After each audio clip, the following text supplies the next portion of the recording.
یہاں آ کر تبلیغ منفرد کا کام منفرد ہو جاتا ہے کہ کسی محنت میں گشت کوئی نہیں سوائے تبلیغ، صرف تبلیغ ہے جس میں گشت ہے کہ خود چل کے جاؤ۔ اگر میرے پاس وہ میرے کالج کا لڑکا نہ آتا تو مجھے تو نہیں پتا تھا تبلیغ کیا چیز،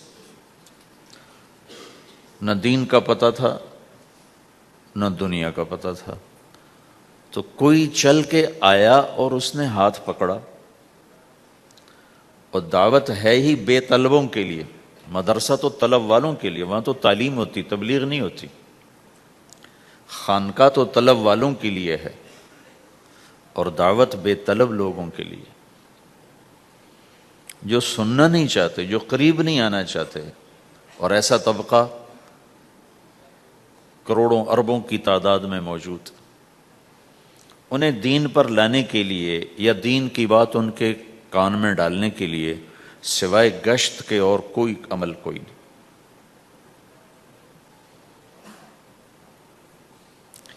میں پشاور گیا تو جماعت میں انہوں نے کہا جی یہاں ایک وکیل صاحب ہیں، تبلیغ والوں کو بہت گالیاں دیتے ہیں، شکل دیکھتے ہی گالیاں دینا شروع کرتے ہیں، آپ کے علاقے کے؟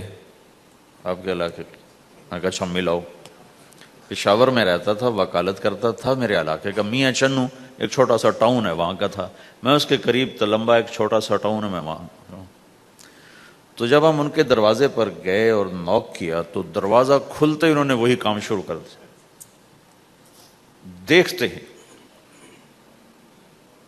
اور کہا میں نے تمہیں کتنی دفعہ کہا ہے، وہ جو مقامی، کہ تبلیغ والوں کو میرے دروازے پر مت لایا کرو۔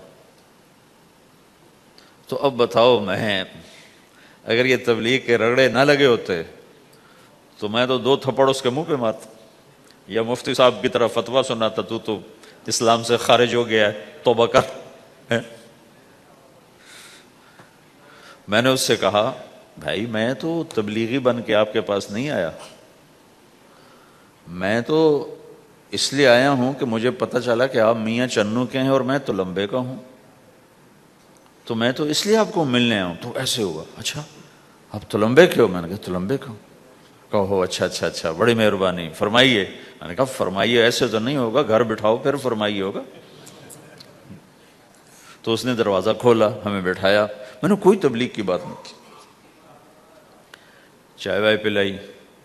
تو میرے والد صاحب اپنے علاقے کے مشہور آدمی تھے، تو جب میں نے اپنا تعارف کرایا تو وہ اور خوش ہو گیا، کہا تو آپ کے باپ کا الیکشن تو میں نے لڑا ہے، ان کے لیے ووٹ مانگنا۔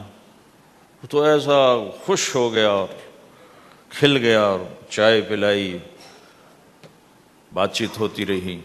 تو اٹھتے ہوئے میں نے کہا فلاں مسجد میں ہماری جماعت آئی ہوئی، میں نے کہا چلو آپ کو بتا دوں۔ مغرب کے بیان میں وہ آیا ہوا تھا۔ پھر جتنے دن میں وہاں رہا وہ آتا رہا، میں واپس چلا گیا۔ بیچ میں کئی سال گزر گئے۔ لاہور کیولری گراؤنڈ ایک مشہور جگہ، وہاں میرا بیان تھا۔ جو کرکٹر آئے ہوئے تھے، ان کو ہم نیا سعید انور، انضمام، مشتاق، ان کو ہم قریب کر رہے تھے، اس وقت نئے ان کو قریب کر رہے تھے، تو یہ لوگ آئے ہوئے تھے۔ تو بیان کے بعد ان کو لے کر ہم ایک کمرے میں بیٹھے، اس کمرے کی دیوار شیشے کی تھی، تو لوگ اندر آنے کی کوشش کر رہے تھے، تو ان پہرے والے ان کو روک رہے تھے۔ تو اس میں سے ایک آدمی منہ اوپر کر کے میری طرف سے اشارہ کرے، تو میں نے دیکھا تو ایک آدمی کی بڑی داڑھی، اور وہ مجھے ایسے اشارہ کر رہا ہے، میں نے نہیں پہچانا۔ تھوڑی دیر کے بعد میں نے غور سے دیکھا تو وہ وہی وکیل صاحب پشاور والے۔ تو میں نے کہا ان کو اندر بلاؤ۔ وہ اندر آئے تو میں اٹھ کے ملا، کہنے لگا یہ دیکھو یہ تمہارا ایک گشت، میرا وقت بھی لگ چکا ہے، بدنوں کے چلہ لگا ہے، یا 3 چلے لگے ہیں،